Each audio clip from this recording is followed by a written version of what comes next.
Get ready for the action, because we are diving straight into the Boston Celtics and their history. We are looking at every single player drafted by the Celtics out of Iona, tracing the path of blue blood talent through the years, and seeing exactly which players came from which schools to build this dynasty.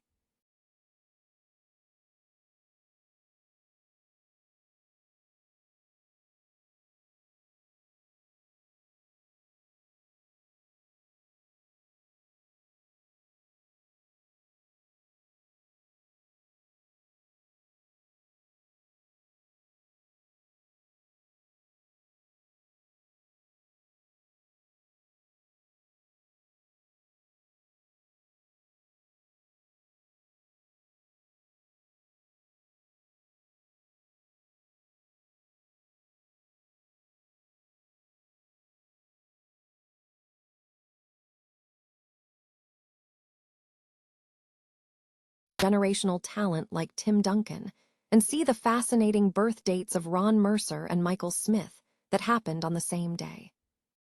Finally, we look at the incredible journey of Jaylen Brown as he carries the load for the Celtics, analyzing his record-breaking season and the massive decisions looming for the future. Will the team trade Brown for Giannis Antetokounmpo, or is this the path to another championship run? Stay with us for the full breakdown. The Boston Celtics have a history of building successful rosters through various means, but the NBA draft stands out as a particularly fruitful avenue. The team's most impactful players have largely arrived in Boston, either through direct selection in the annual draft or subsequent trades executed on the same night. Beyond the top-tier stars, the Celtics have also secured talent from numerous alumni, representing a diverse range of institutions. This report focuses specifically on the players drafted by the Celtics who hail from Iona College. One notable instance from the Iona program occurred in the 1980 NBA draft. A player from Iona was selected by the Boston Celtics in the 4th round, specifically the 23rd pick, which corresponded to the 92nd overall selection. This player had 4 seasons at Iona, but did not ultimately make the Boston Celtics roster. Data and statistical information for this analysis are sourced from Basketball Reference. The report highlights the ongoing relationship between college programs and NBA teams, illustrating how talent flows through the draft system. Boston Celtics star Jaylen Brown has ignited a heated feud with ESPN personality Stephen A. Smith, with Brown leveling strong accusations against Smith's media practices. The conflict escalated over the weekend following an exchange on Brown's livestream, where he responded to Smith telling the NBA guard to be quiet. The dispute stems from a previous interaction where Brown had accused NBA referees of having an agenda, following the Philadelphia 76ers victory over the Celtics. In a pointed statement on X, Brown challenged Smith's platform, asserting that Smith is the face of clickbait media. Brown demanded that Smith retire, suggesting that such an action could spark a movement to push other media figures toward greater journalistic integrity. Brown further criticized Smith for using his platform for clickbait rather than genuine journalism. The animosity is rooted in prior comments. Smith had previously told Brown he needed to be quiet unless he was attempting to force a trade for him. Brown also analyzed a clip of Smith discussing Brown's absence of Jason Tatum on his stream, suggesting this was the reason Smith was labeled a clown. Despite the escalating personal feud, the Boston Celtics delivered a surprisingly strong season. The team finished with a 56-26 record and secured the Atlantic Division title. Jaylen Brown was instrumental in this success, playing in 71 games and averaging 28.7 points, 6.9 rebounds, and 5.1 assists. Brown suggested that the team's leadership and chemistry propelled them beyond initial expectations. The tension between the star player and the pundit highlights the ongoing friction in sports media discourse. Boston Celtics history is marked by a significant, albeit unfortunate, moment in the 1997 NBA draft lottery. Despite having the highest probability of securing the first overall pick at 36.3%, the team missed out, losing the top selection to the San Antonio Spurs. This draft outcome resulted in a notable shift in talent acquisition, as the generational talent of Tim Duncan was selected by the Spurs, while the Celtics opted for Chauncey Billups with the 3rd pick and Ron Mercer with the 6th. This adverse draft luck occurred during a period of the franchise's least successful era. General Manager M.L. Carr expressed confidence in coach Rick Pitino's decision-making regarding the picks, emphasizing his knowledge of college basketball, though the context of the NBA league presented a challenge. Coincidentally, the day also marked the birth of several significant figures to Celtics history. Ron Mercer was born in Nashville, Tennessee, in 1976.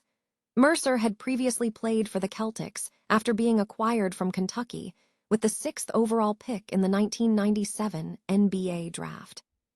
He later served as coach and president of basketball operations for Boston after leaving Kentucky that summer, averaging 15.9 points, 3.6 rebounds, and 2.3 assists over 2 seasons with the team before moving to the Denver Nuggets. Additionally, Michael Smith, born in 1965 in Rochester, New York, was celebrating his birthday. Smith was selected by Boston out of BYU with the 13th overall pick in the 1989 NBA draft and played 2 seasons before being cut in 1991. Sam Vincent was also born on this date in Lansing, Michigan, in 1963. Vincent was drafted by the Celtics 20th overall in the 1985 NBA draft, served as a reserve guard for 2 seasons, and contributed to a championship in 1986 before being traded to the Seattle Supersonics. The Boston Celtics exit interview revealed that Jaylen Brown exceeded expectations during the 2025-26 season, emerging as a pivotal leader amidst significant roster changes. With key departures including Luke Kornet, Jrue Holiday, Al Horford, and Kristaps Porzingis, and Jason Tatum expected to miss significant time due to an Achilles tear, Brown was thrust into the role of the primary option, a responsibility he hadn't previously experienced in his 10th season in the NBA. Brown proactively took on a leadership role, emphasizing the need to integrate new players to build chemistry and trust within the Celtics system. His efforts were validated by a career-best regular season, culminating in statistics that placed him in elite company. He finished with personal career highs across nearly every statistical category in 71 games, averaging 28.7 points, 6.9 rebounds, and 5.1 assists. Furthermore, Brown led the NBA in field goals made 736, field goals attempted 1543, and 2-pointers attempted per game 16, shooting 48% from the field and 35% from 3-point range. He also secured his 5th All-Star selection and is a finalist for the NBA Social Justice Champion Award. The season began with a challenging start, marked by a 0-3 record following a loss to the Detroit Pistons on October 26, 2025, where Brown scored 41 points. Following this, Brown urged the team to improve on defensive glasswork, stating, "It's not an excuse, but it takes time," acknowledging the necessary period for chemistry building. Despite the initial stumble, the Celtics rebounded, winning 11 of their next 17 games and avoiding 3 consecutive losses for the remainder of the regular season. Brown's performance peaked in December, where he won Eastern Conference Player of the Week twice and tied Larry Bird for the Celtics franchise record with 9 consecutive 30-point games. He finished the month with impressive averages of 31.7 points, 6.5 rebounds, and 5.4 assists. While he missed the Player of the Month award to Jalen Brunson, Brown signaled his intent for a strong performance in January, tying his career high with 50 points against the Los Angeles Clippers. Throughout January and February, Brown maintained high-level play, delivering 33 points against the Mavericks and 32 points in a Lakers blowout. March brought Jason Tatum's return, reigniting discussions about the duo's synergy, which was tested in crucial matchups against the San Antonio Spurs and Oklahoma City Thunder.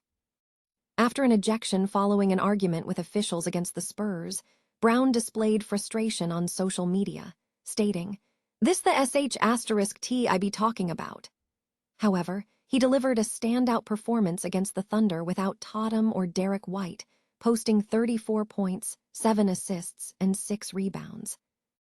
The turning point arrived on March 25th, where Brown delivered an MVP-level performance, averaging 31 points, 8 rebounds, and 8 assists on 9-17 shooting to lead the Celtics to a 119-109 victory. This game signaled the NBA's belief that the Celtics were legitimate title contenders. In the subsequent playoff run against the Philadelphia 76ers, Brown was instrumental in the initial 4 games, averaging 26.8 points and 49% field goal shooting. However, the team faltered in Game 5 and Game 6, leading to a Game 7 showdown where Brown carried the offensive load, scoring 33 points, 9 rebounds, and 4 assists, though the Celtics ultimately lost.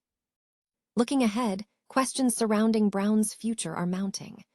Potential scenarios include trading him for Giannis Antetokounmpo to acquire a complementary superstar, or Brown potentially requesting a trade to seek a primary role elsewhere. However, Brown has shown no overt desire to leave Boston, having built deep ties through community involvement. With him approaching his 30th birthday, and given his long tenure, analysts suggest his future with the Celtics remains highly likely, emphasizing the potential for a championship run alongside a healthy Jason Tatum.